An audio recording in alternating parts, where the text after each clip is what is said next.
মহাবিশ্বের বিশালতা আর হৃদয়ের গভীরতা যখন এক বিন্দুতে এসে মিলিত হয় তখন একটি নামই প্রতিধ্বনিত হয়, আর রহমান। আপনি কি কখনো ভেবে দেখেছেন কেন এই মহাবিশ্ব এত সুশৃঙ্খল? কেন সমুদ্রের লোনা পানি আর মিষ্টি পানি পাশাপাশি থেকেও মিশে যায় না? আজ আমরা সূরা আর রহমানের প্রতিটি আয়াতের সেই আধ্যাত্মিক ব্যাখ্যা অনুসন্ধান করব, যা আপনার বিশ্বাসের ভিতকে নাড়িয়ে দেবে। মনে রাখবেন, জয় বা বিজয় কোনো জাগতিক কৌশলে আসে না, তা আসে সরাসরি আল্লাহর কুদরতের মাধ্যমে। আসসালামু আলাইকুম। আয়াতভিত্তিক আধ্যাত্মিক ব্যাখ্যা ও শিক্ষা। আয়াত 1 থেকে 4। পরম করুণাময়, যিনি কোরআন শিক্ষা দিয়েছেন, মানুষ সৃষ্টি করেছেন এবং তাকে কথা বলতে শিখিয়েছেন। ব্যাখ্যা: আধ্যাত্মিকতার শুরুই হয় জ্ঞান এবং বাকশক্তি দিয়ে। আল্লাহ আপনাকে কেবল সৃষ্টিই করেননি, বরং আপনাকে তার সাথে কথা বলার, নামাজ ও দোয়ার যোগ্যতা দিয়েছেন। এই কথা বলার শক্তিই মানুষকে সৃষ্টির শ্রেষ্ঠ বা আশরাফুল মাখলুকাত করেছে। আয়াত 5 থেকে 9। সূর্য ও চন্দ্র হিসাব মতো চলে, লতাপাতা ও বৃক্ষরাজি তাকে সিজদা করে। তিনি আকাশকে করেছেন সমুন্নত এবং স্থাপন করেছেন ভারসাম্য।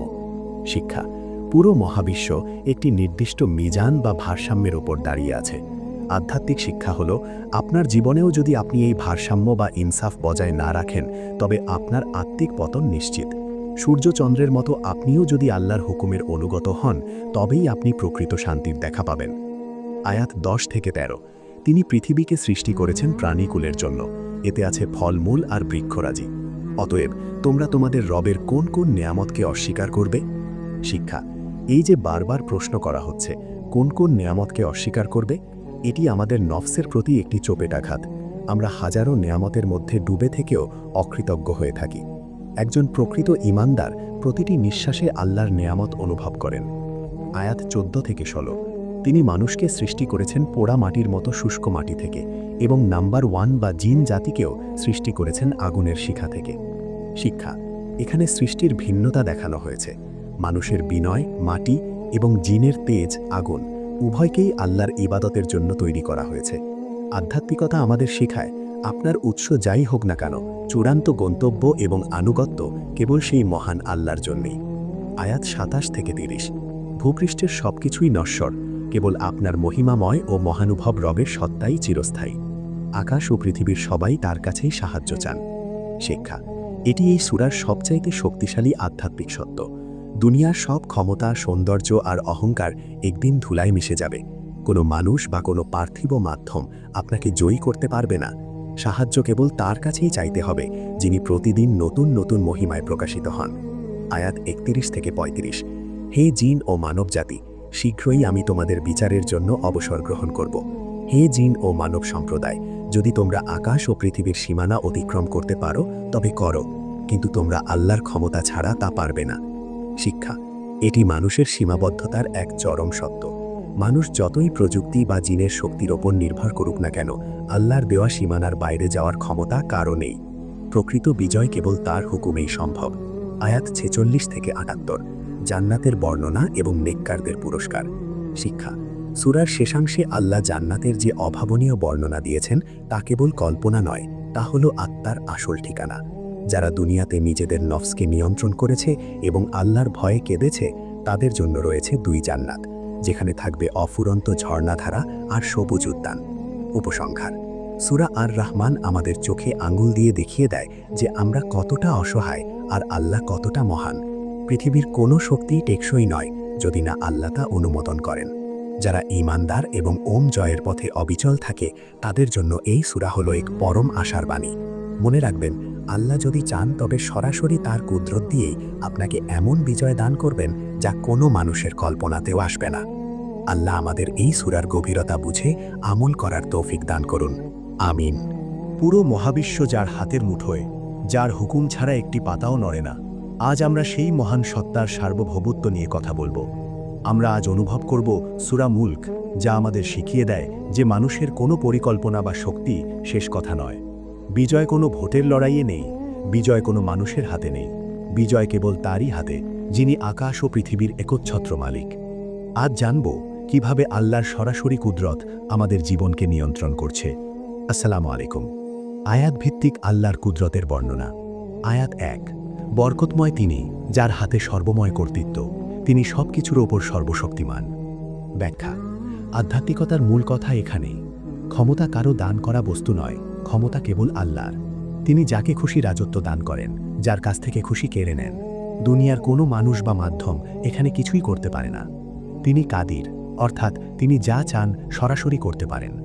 আয়াত 2: যিনি সৃষ্টি করেছেন মৃত্যু ও জীবন, যেন তোমাদের পরীক্ষা করতে পারেন কে আমলে উত্তম। শিক্ষা: জীবন এবং মৃত্যুর ওপর মানুষের কোনো নিয়ন্ত্রণ নেই। আল্লাহ সরাসরি জীবন দান করেন এবং সরাসরি মৃত্যু ঘটান।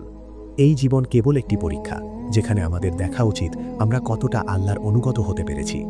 আয়াত 3-4: যিনি 7 আকাশ স্তরে স্তরে সৃষ্টি করেছেন। পরম করুণাময়ের সৃষ্টিতে আপনি কোনো খুঁত দেখতে পাবেন না। আবার তাকিয়ে দেখুন, কোনো ফাটল দেখতে পান কি? শিক্ষা: আল্লাহর সৃষ্টি নিখুঁত। আপনি যতবারই আপনার দৃষ্টি ফেরাবেন, আল্লাহর কুদরতের সামনে আপনার দৃষ্টি ক্লান্ত হয়ে ফিরে আসবে। এটি প্রমাণ করে যে মানুষের জ্ঞান এবং শক্তি কত সীমাবদ্ধ, আর আল্লাহর কুদরত কত বিশাল। আয়াত 5: আমি নিকটবর্তী আকাশকে প্রদীপমালা, নক্ষত্র দিয়ে সুশোভিত করেছি এবং সেগুলোকে শয়তানদের নাম্বার 1 বিতরণের উপায় করেছি। শিক্ষা: আকাশের নক্ষত্র থেকে শুরু করে অদৃশ্যের জগৎ সবই আল্লাহর কঠোর পাহারায়। কোনো অশুভ শক্তি বা জিন আল্লাহর হুকুমের বাইরে এক কদমও নড়তে পারে না। সবকিছুর নিয়ন্ত্রণ সরাসরি আল্লাহর হাতে। আয়াত 12-14: নিশ্চয় যারা তাদের পালনকর্তাকে না দেখে ভয় করে, তাদের জন্য রয়েছে ক্ষমা ও মহাপুরস্কার। তোমরা তোমাদের কথা গোপনে বলো কিংবা প্রকাশ্যে, তিনি তো অন্তরের বিষয়াদি সম্পর্কে সম্যক অবগত। শিক্ষা: আল্লাহ আপনার অন্তরের প্রতিটি স্পন্দন জানেন। আধ্যাত্মিক বিজয় তাদের জন্য নয় যারা লোক দেখানো কাজ করে, বরং তাদের জন্য যারা নির্জনে আল্লাহকে ভয় করে। আল্লাহ সরাসরি আপনার মনের খবর রাখেন এবং সরাসরি ফল দান করেন। আয়াত 15-18: তিনিই তো তোমাদের জন্য পৃথিবীকে সুগম করে দিয়েছেন। তোমরা কি নিরাপদ হয়ে গেছো যে তিনি তোমাদের মাটির নিচে ধসিয়ে দেবেন না? শিক্ষা: এই মাটি যার ওপর আমরা দাঁড়িয়ে আছি, তাও আল্লাহর হুকুমে স্থির আছে। আল্লাহ মুহূর্তের মধ্যে সবকিছু ওলটপালট করে দিতে পারেন। মানুষের দম্ভ চূর্ণ করতে আল্লাহর সামান্য ইশারাই যথেষ্ট। আয়াত 19: তারা কি লক্ষ্য করে না তাদের মাথার ওপর উড়ন্ত পাখিদের দিকে? পরম করুণাময় আল্লাহ ছাড়া আর কেউ তাদের আগলে রাখে না।